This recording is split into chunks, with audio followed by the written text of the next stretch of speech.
guys, let's start with Clemson.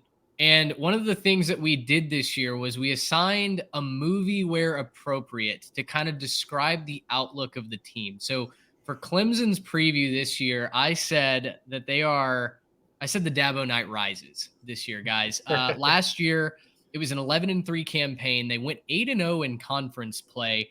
And from afar, you look and go, yeah, that's a really good season. But if you listen to our episode with Luke Winstell the other day, he mentioned that Clemson fans are still a little restless, right? They want to climb all the way back to the top of the hill. They want to be competing for national championships. And you see on screen, if you're watching on YouTube, the loss to Notre Dame was a bad one. The loss to South Carolina was upsetting, to say the least. And then they get blown out against Tennessee in the Orange Bowl. Now, the main issue was that the offense was not at all reliable. 48th in total offense, 66th in passing offense a season ago, which is just not going to get it done, especially when you're in some shootouts. When you're not keeping up with Notre Dame, and guys, I don't think anybody accused Notre Dame of being an offensive juggernaut last year. When you're not able to keep track with them, that's a sign that your offense has some issues. And DJ Uiagalelei has now obviously departed. Cade Klubnik is the new starter. And I think a lot of Tiger fans are excited specifically by the fact that Garrett Riley has come over as the offensive coordinator from TCU, led the Horned Frogs to a historic offensive output for their school last season. He's now in Death Valley with Clemson. Guys, the players that you have to pay attention to, we'll start on the offensive side. Obviously, Cade Klubnik is a guy that's got to move the needle for Clemson. 61 of 100 passing last year, 697 yards, 2 touchdowns, 3 interceptions.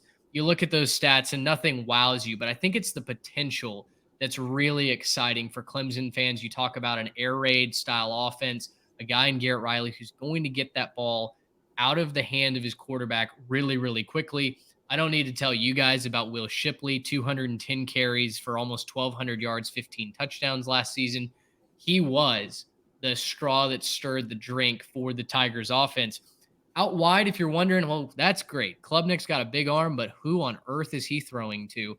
It's a great question because over the last couple of seasons, Clemson has had some question marks around the playmakers there. Antonio Williams is probably the guy that they need to step up. He had a productive 2022, but now he's got to be the guy, right? They don't have a T. Higgins that's walking back through that door. Antonio Williams has got to step up and be the man. I will say the offensive line should be really solid. 4 of the 5 starters are back this season. Jordan McFadden was drafted by the Chargers, but freshman All-American Blake Miller is going to slide out to the tackle spots. So the offense looks really, really strong. Guys, in your mind, if Clemson has a competent offense, is that the only thing that's holding them back from continuing to dominate the ACC? I think the offense is the easy thing to find, right? The low hanging fruit, if you will, of saying, hey, if Clemson can fix that, then everything's golden. The other thing that I really, and we'll get into defense here in just a second, but the pass defense started to slip a little bit last year too, quietly, because, the run defense, the pass rush specifically, that's going to be elite at Clemson. That's where Clemson always recruits the best. They always have elite defensive linemen.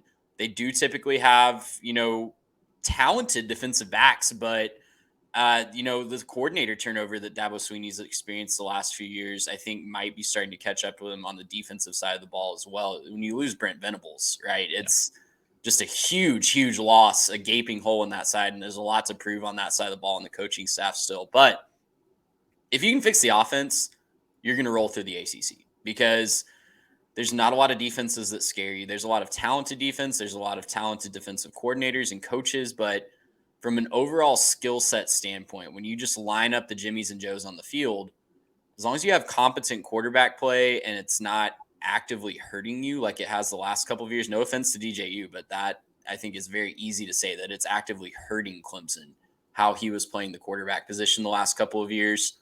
As long as you don't have that, you're going to be okay. Now, when you get to the playoff, it might be different, but just getting through the ACC, that shouldn't be a problem. So what I'm really excited to see, I think Garrett Riley was the best coordinator hire nationally For my money, I think that was the best hire. It showed that Dabo Sweeney was willing to step outside of his coaching tree, willing to step outside of his element a little bit.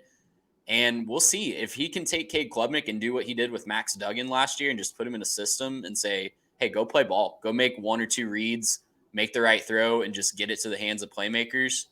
You're going to see Clemson get right back to the college football playoff. But if there's any, hiccups, they have to start week 1 with Duke, right? They're going to have a really They do. solid defensive test. They play Notre Dame. We'll get into schedule here in a second, but they do have some defenses that are going to test that system and test Cade Klubnik relatively early in their schedule. So, yeah, if they can get that fixed, I think if anybody can do it, it's going to be Garrett Riley. But it's going to be fascinating to see how he molds Cade Klubnik, how he fits into this offensive scheme that was so electric at TCU last year. Yeah, for me, it's not a question of can it happen. It's more of a question of how fast does it happen. If we're looking over at the schedule one more time, we've got Duke in week 1, Florida State week 4. I have no doubt that they can figure it out and that they can actually get things in a good place in terms of what Cade Klubnik can do. But he didn't exactly pick up his first college scheme very quickly. And that's not any knock on him. He's a very talented player, plenty of talent going on there. But I think his big consideration here is he didn't necessarily pick it up fast, and now he's learning a second college scheme in as many years, and he's going to have a new style of coaching. He's going to have a lot of new stuff going on. To have to start with Duke, where the head coach Mike Elko used to be a defensive coordinator, and an experienced quarterback, Riley Leonard, he's got to go up against. Who, I mean, in week 1, I'll take the experience and what I know a lot of times more than just optimism and upside. And then they have a couple of tune-ups. They got Charleston Southern, they got Florida Atlantic, but it's Florida State after that. And that's a team that's kind of a dark horse for a lot of people. A lot of people think that they could be making a playoff or they could be the big top dog. I certainly have them there. I personally have them going undefeated this season. That's going to be a tough game for them to figure out in their first, 2 of their first 4 being probably 4 massive stakes in the conference. They're 2 toughest conference games, probably, when you take into account home road splits as well. And this isn't a knock on Clemson specifically. This is a knock on anybody you are when your 2 top teams going against you are, the 2 top teams in your conference. They're both in, the first 4 weeks, and you're breaking in, what is essentially a new system with an inexperienced quarterback. The run game's great. Will Shipley's going to be fantastic. But how fast does it catch on? I don't know. Like, it could catch on week 1 against Duke, and they come out of the locker room with a little adjustment, and all of a sudden it's off to the races. Or it could falter, and then you're looking at going into Syracuse 2-2, and the conference race is pretty much done and dusted for you. It's a great point, and we'll get into Duke in a minute. Gary, you talk about trying to figure out a passing game. Duke is one of the most blitz-heavy teams in the country, right? Mike Elko. Now Tyler Santucci, the former linebacker coach at Texas A&M, comes over as the defensive coordinator, excuse me. That will be a trial by fire for Cade Klubnik. Not that he hasn't experienced that already in his 4 starts. Tennessee got after him too, but I am a little bit concerned about how quickly Clemson can pick that up. I do think they find a way to beat Duke. I don't think Duke is that good, but we'll see. Weird things happen in the season opener. Clemson's defense, Trey, you mentioned their pass defense started to slip a little bit last year. The corners for me aren't going to stand out for Clemson. I look at their safeties like Jalen Phillips. They always have a stud safety. So it's kind of that, who can play that Isaiah Simmons role, who's just an X factor back there. But the corners haven't exactly been incredibly elite. I know AJ Terrell came out just a couple of years ago, but that may be a question mark for Clemson this year. The front 7, though, is really, really strong. They recruit at an elite level, maybe the best in the country on that defensive line. Tyler Davis was a first-team All-ACC player last year. They've got 2 true freshmen in Peter Woods and TJ Parker, who, after the spring game, are already cementing themselves in the rotation, kind of like what Texas A&M did last year with a bunch of 5 stars. It looks like they're going to roll 6, 7, 8 guys deep on that front 4. And then you throw in a linebacker like Jeremiah Trotter Jr., who's my pick to be the best linebacker in the country. He's got the NFL pedigree. The guy is an absolute absolute monster. He's already mocked in the first round of the 2024 NFL draft. So a lot of talent on that Clemson defense. I think they're going to have to get it done in the front seven as opposed to relying on just kind of no fly zone in the secondary. Yeah, absolutely. The recipe for success for Clemson on defense is going to be get to the quarterback, make the sack, and just be relentless pressuring the quarterback. And like you said, rolling through and staying fresh by utilizing that depth they have, not just on the defensive line, but at linebacker as well. They've got a lot of talented players that are really interesting at linebacker as well. So that's going to be the mess. That's going to be the recipe for Clemson, as it has been throughout their strong years. They have had good safety play in the past, but I mean, correct me if I'm wrong, they're not typically known for having a lockdown, shut down corner or even They've a had a group couple. of those. They've They've had had a a couple. couple, Yeah. but it's not consistently been the strength of the defense Yeah. throughout their Renaissance years here. So, yeah, the recipe is absolutely going to be get to the quarterback and just relentlessly pressure.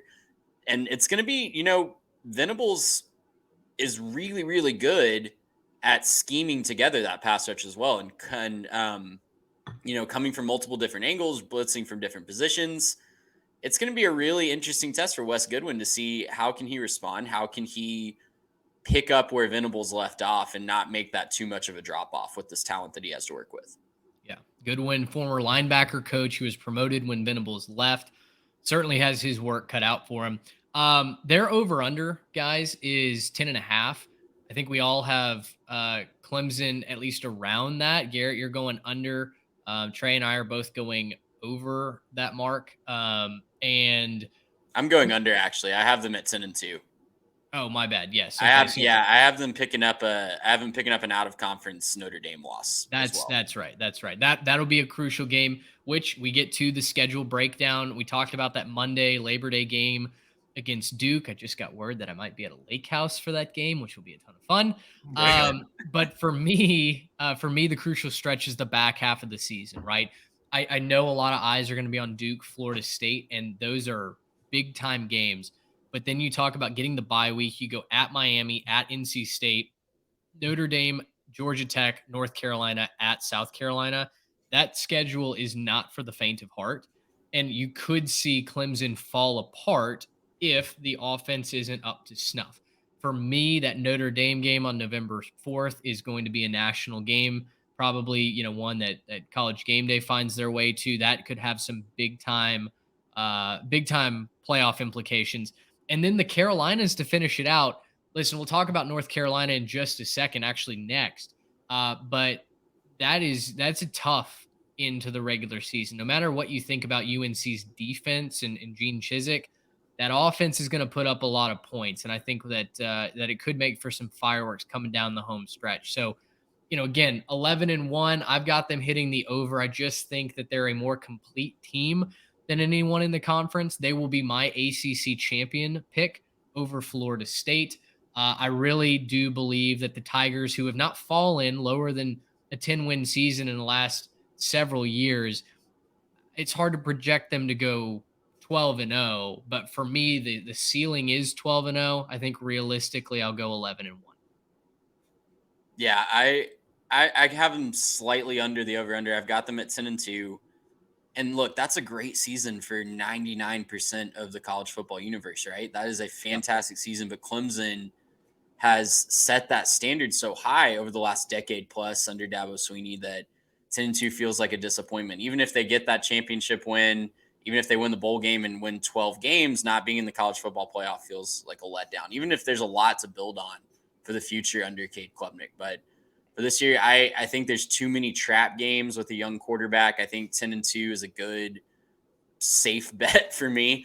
And they absolutely have the ceiling. They could definitely blow past that.